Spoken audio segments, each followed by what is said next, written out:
Alright, so this is going to be kind of like a rock to point video, but we just picked a very poor spall to see if I can maximize it. Let's see. So here we go. I'm going to try to maximize this. Do I have my tape measure? I don't have it in 5 seconds, so it means I don't have it. Okay.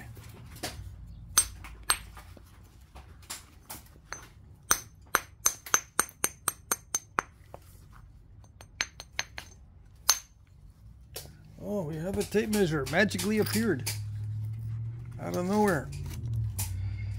5 3/4. Let's see how much I can maximize this. It's 3 inches. Okay, so I'm not going to go play by play, step by step. You're just going to have to look at the resulting flakes and deduce from the results what my intentions and my strategies are and were. Okay? Let's look at the flakes I get. That was my strategy. So that way I could talk about other stuff.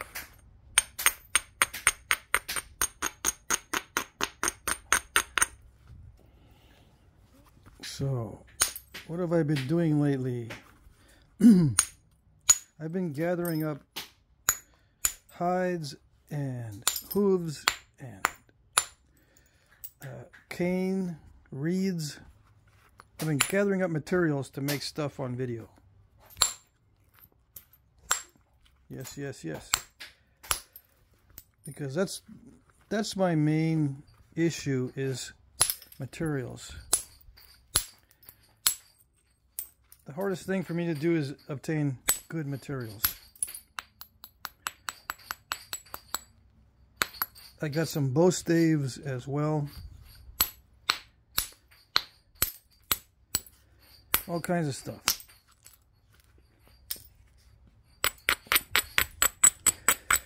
And when I'm not doing videos during the week, it's because I'm doing other related activities. Yeah. Related to gathering materials or Flintknapping off camera and that kind of stuff. It's difficult for me to make thin points or to make specialty items or anything difficult on video. So I do those off camera in most cases. But most of my work, I would say 85% of what I do on the Flintknapping side is on video. And I don't edit my videos. And I have not deleted a video in years. Probably 2 years, or, well, I can't say that. I might have deleted one last year. I'll delete maybe one video a year because I didn't like it. But otherwise, everything goes on YouTube regardless. And I don't cut out parts of the video unless it's at the beginning or the end. Something goofed up at the beginning or the end. But during the reduction process, I don't edit. Like, see that mistake, these kinds of mistakes and stuff. I could be editing videos so that you don't see any mistakes. I'll just cut out whatever bad happens. But I don't.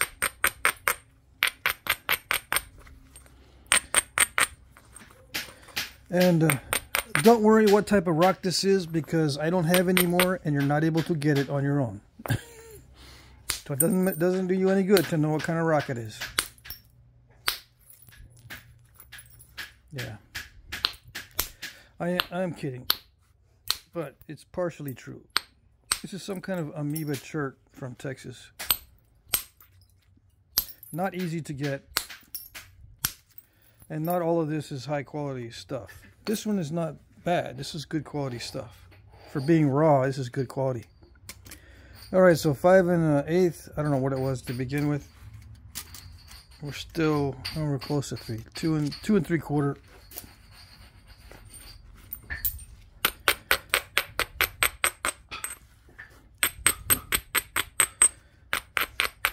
I don't have any idea what I'm going to make yet.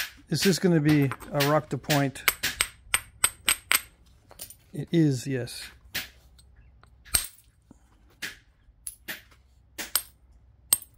We shall see.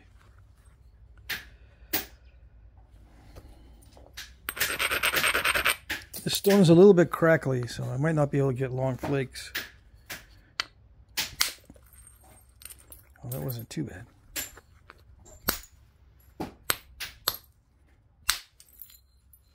And I'm not a performance artist, so I'm not going to be doing this perfectly every single strike. We'll leave those up to the performance artists within knapping. They'll do the perfect strikes every time, or try to. In the beginning stages, I'll just do the minimum of what I need to get the basic shape. And then as it goes along, I'll try to be more careful as it gets toward the end, because the thinning part is the hardest, and that's what I save my energy for.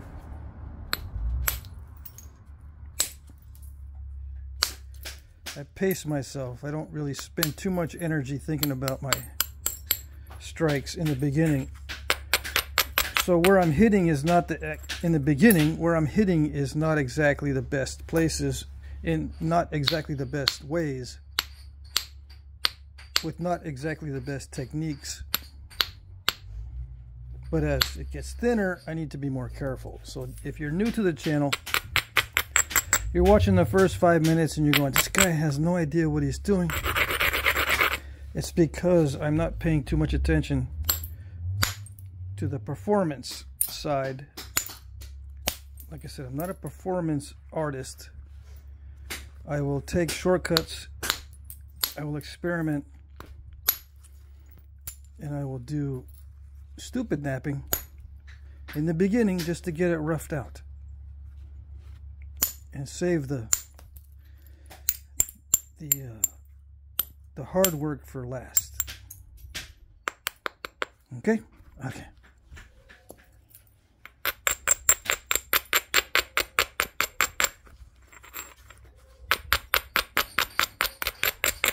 So this is the first stage. I made a biface. Okay, so I normally take a pause right here.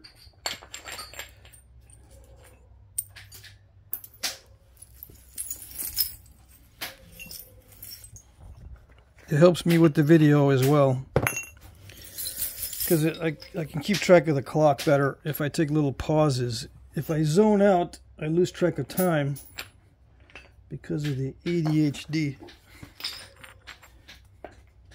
Where's my billet? So yeah, taking little pauses helps with the time management. Okay.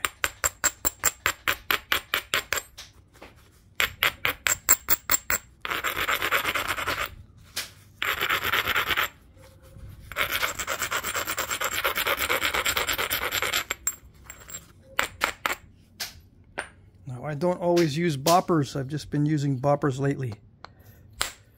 Yeah.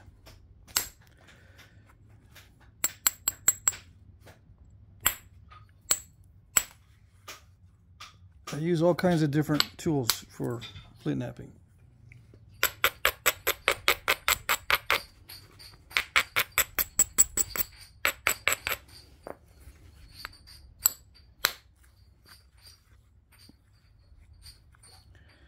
All right.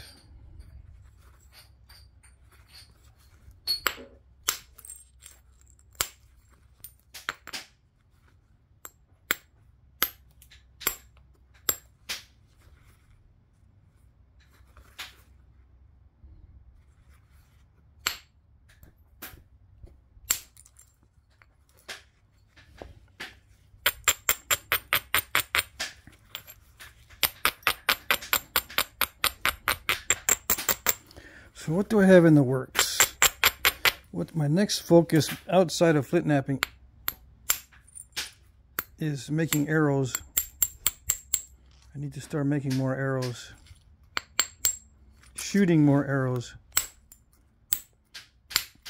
Target practice, because I eventually want to hunt with my bow.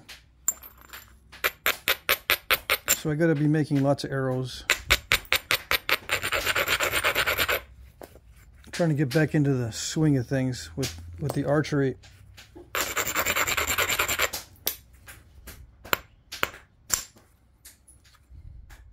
It's very different from Flintknapping, so I work on archery for a few days and I forget how to Flintknap. Yeah.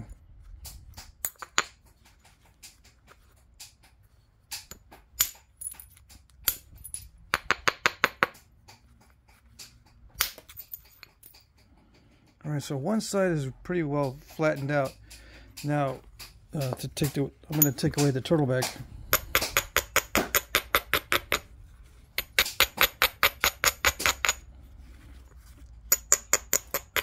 There's no one way to do this. Just whatever. With me, I'm opportunistic, so whatever I can do to remove the turtlebacks, I will do.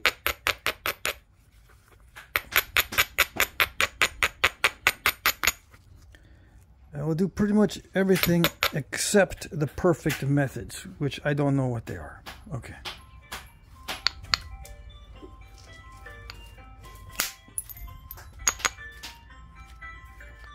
Yep. Hello.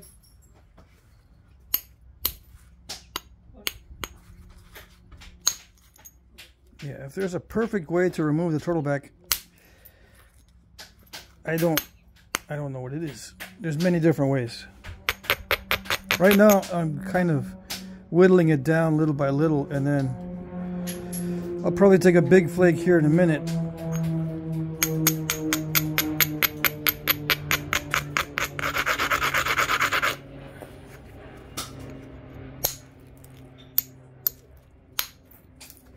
I don't like taking a big flake unless I know everything is safe. Like as long as I don't have too much mass on the ends, I can take a big flake in the middle, that sort of thing. And also make sure the edge is going to be strong enough for a hard strike, so it won't crush. But it can't be too strong, because if it is, it'll break it in half. If it's too strong, it pulls too much. All right, let's see.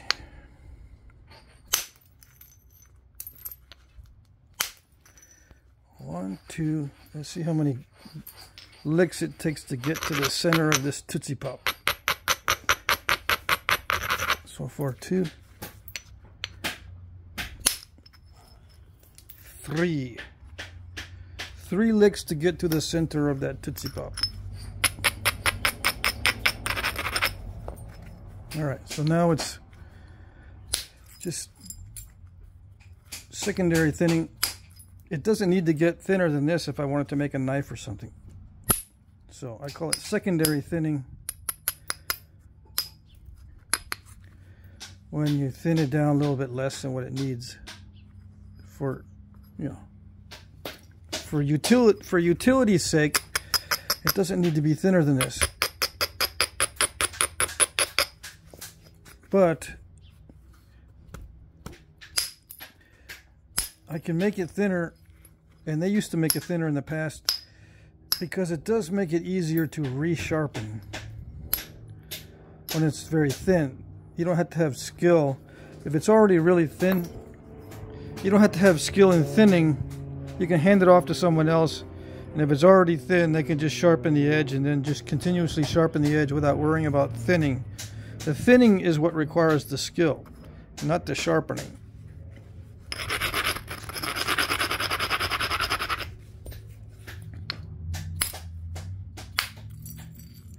You know, these flakes, this kind of thing takes years. It took me years to figure this out.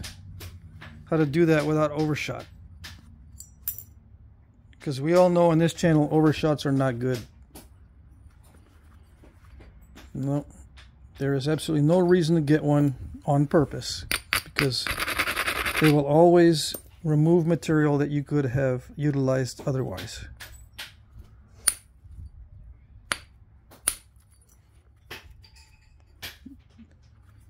The termination of the flake is the hardest to predict.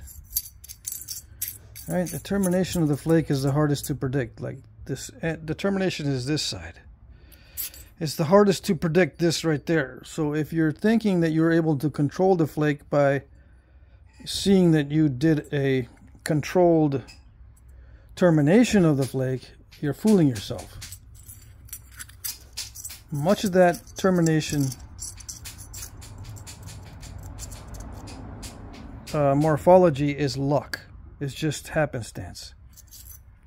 Okay, if I wanted to, let's say, remove a step fracture from this edge by hitting on this side, and depending on the termination to take away that step fracture, that is the most risky type of what I call damage control.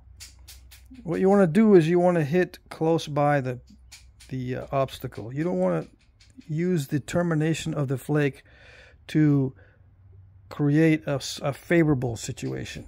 Same with overshot. The termination of the flake is going to remove some of the other side. It doesn't make any sense to use the termination of the flake, which is the most unpredictable part, to create a favorable circumstance. Okay? All right.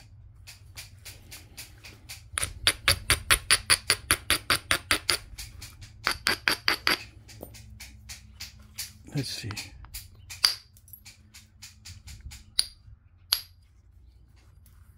Now, archaeologists and people who study lithics in archaeology don't understand that, because they often don't flint knap. And even when they start flint knapping, they flint knap to the narrative, and they think that these strategies of using the termination of the flake to create a favorable circumstance is something good. No, that's the most risky part of flint knapping. How can that be good? You're setting yourself up for disaster.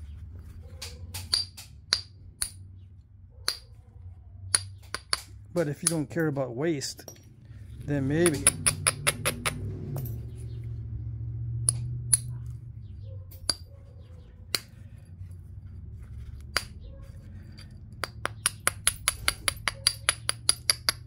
I suppose if you're sitting on a obsidian flow, if you've seen one of those where there's literally tons of obsidian sitting there on the ground in a flow, and you've got hundreds and hundreds and hundreds of nodules that you could be knapping, yeah, you can experiment with trying to utilize the termination of the flake to create a favorable circumstance. But not even the obsidian knappers would do it that way. Yeah. If you look at the artifacts, a lot of the obsidian artifacts are thick and not much risk taking involved.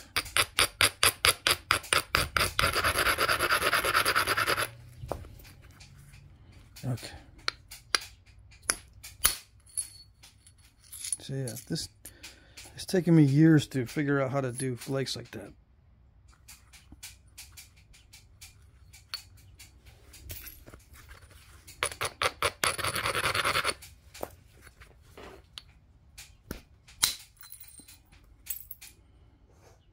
The bopper makes it easy because it does a lot of the work for you. It makes it easier. I shouldn't say easy. It just makes it easier because it's weighted forward. It's copper, so that's the best material to use for knapping.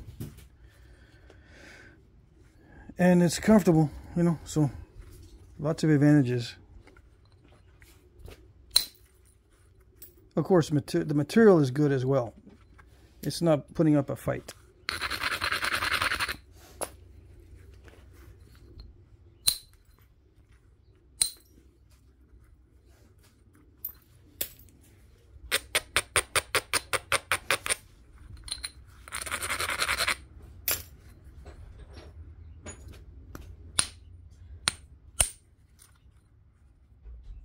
Yeah.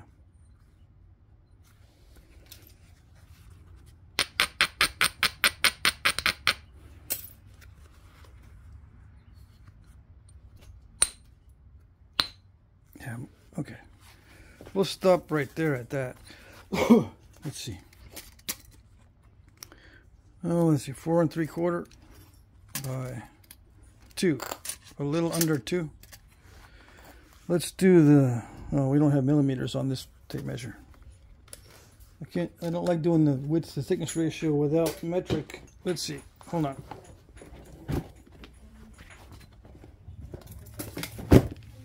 Okay. Let's see, this is 50, let's say 50 millimeter by 10, 5 to 1, just with the bopper. Okay, so now it's going to be relatively easy to finish this out with indirect percussion.